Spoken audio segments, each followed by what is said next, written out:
Assalamualaikum warahmatullahi wabarakatuh. Mengapa Nabi Isa alaihi salam ditugaskan membunuh Dajjal, bukan Nabi Muhammad sallallahu alaihi wasallam? Dan berikut penjelasannya. Sebagai kaum muslim, sudah tidak asing lagi tentang kabar turunnya Nabi Isa alaihi salam di akhir zaman. Menurut Jabir bin Abdullah radhiyallahu an, bahwa pada hari kiamat Nabi Isa turun untuk membunuh Dajjal telah disebutkan oleh Nabi sallallahu alaihi wasallam dalam sabdanya, akan senantiasa ada segolongan dari umatku yang berperang demi membela kebenaran sampai hari kiamat. Rasulullah Shallallahu Alaihi Wasallam melanjutkan sabdanya, sampai kemudian turun Nabi Isa bin Maryam alaihi salam. Lalu pemimpin golongan yang berperang tersebut berkata kepada Nabi Isa, kemarilah, salatlah mengimami kami. Tidak, jawab Isa, sesungguhnya sebahagian kalian adalah pemimpin atas sebahagian yang lain, sebagai penghormatan bagi umat ini. Hadis riwayat Muslim dan Ahmad. Dengan demikian, kami telah merangkum 5 alasan yang menjadi tugas Nabi Isa alaihissalam untuk membunuh Dajjal. Yang pertama, bangsa Yahudi dan Nasrani percaya bahwa Nabi Isa alaihissalam dibunuh dan disalib. Padahal pada faktanya Allah subhanahu wa ta'ala mengangkat Nabi Isa alaihissalam ke langit, lalu menggantikan seseorang yang mirip dengannya untuk dibunuh dan disalib. Dalam Al-Quran, Allah subhanahu wa ta'ala berfirman, dan karena ucapan mereka, orang-orang Yahudi, sesungguhnya kami telah membunuh Al-Masih, Isa putra Maryam, Rasul Allah.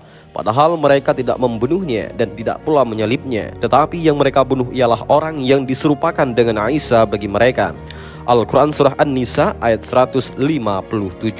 Yang kedua, pada hari kiamat Allah subhanahu wa ta'ala akan menunjukkan sebuah kepalsuan dan dusta yang dibuat-buat oleh kaum Nasrani. Mereka menjual nama Allah terhadap Isa bin Maryam yang mereka katakan sebagai penembus dosa dan anak Tuhan. Sehingga kelak kedatangan Nabi Isa alaihissalam di akhir zaman akan mematahkan salib yang menjadi simbol kemusyrikan kaum Nasrani dan membunuh hewan babi yang mereka anggap halal. Tidak ada nabi yang hidup antara masaku dan Isa. Sungguh kelak ia akan turun. Jika kalian melihatnya, maka kenalilah, ia adalah seorang laki-laki yang sedang, tidak tinggi dan tidak terlalu pendek, berkulit merah keputih-putihan. Beliau memakai di antara 2 kain berwarna sedikit kuning. Seakan rambut kepala beliau menetes meski tidak basah. Beliau akan memerangi manusia hingga mereka masuk ke dalam Islam. Beliau akan menghancurkan salib, membunuh babi dan menghapus jizyah. Hadis riwayat Abu Daud. Yang keempat, Allah subhanahu wa ta'ala akan menunjukkan kepada orang-orang yang membuat-buat agama bahwa hanya agama Islamlah agama yang diridhoi oleh Allah subhanahu wa ta'ala, sehingga sang Nabi diutus di setiap kaum untuk menyampaikan kebenaran Islam. Yang keempat, salah satu Nabi yang memiliki kedekatan khusus dengan Nabi Muhammad SAW ialah Nabi Isa alaihi salam. Rasulullah SAW mengatakan dalam sabdanya, aku adalah manusia yang paling dekat Nabi Isa bin Maryam. Antara zaman kami berdua tidak ada Nabi yang memisahkan. Hadis riwayat Bukhari dan Muslim. Yang kelima, dalam Injil jelas diterangkan bahwa Nabi Isa sangat memuliakan umat Nabi Muhammad SAW sebagaimana dalam Al-Quran. Demikianlah sifat-sifat mereka yang diungkapkan dalam Taurat dan sifat-sifat mereka yang diungkapkan dalam Injil, yaitu seperti benih yang mengeluarkan tunasnya. Kemudian tunas itu semakin kuat lalu menjadi besar dan tegak lurus di atas batangnya. Al-Quran Surah Al-Fat ayat 29.